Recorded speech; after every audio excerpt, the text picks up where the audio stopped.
ఎప్పుడైనా అబ్జర్వ్ చేసావురా? కుక్క కరిస్తే అది మగ కుక్కైనా కరిచాడంటారు, కరిచిందనే అంటారు.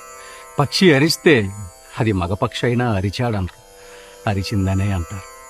వర్షానికి జెండరే లేదు కానీ కురిసిందనే అంటారు, కురిశాడంటారు.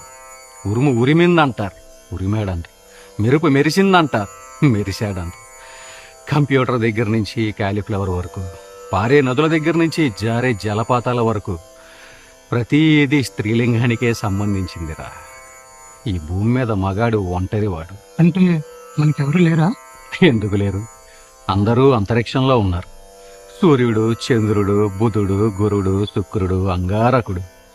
ఈలాన్ మస్క్ గాడు మగాళ్ళందరినీ మార్స్ మీదకి తీసుకెళ్లే రోజు కోసం ఎదురు చూస్తున్నానరా. అప్పటిదాకా ఏం చేయాలి?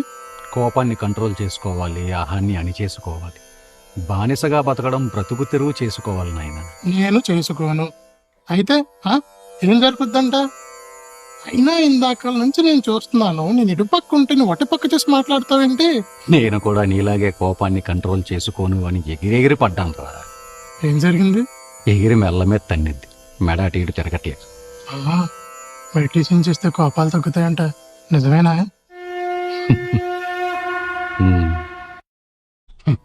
ఎప్పుడైనా అబ్జర్వ్ చేసావురా? కుక్క కరిస్తే అది మగ కుక్కైనా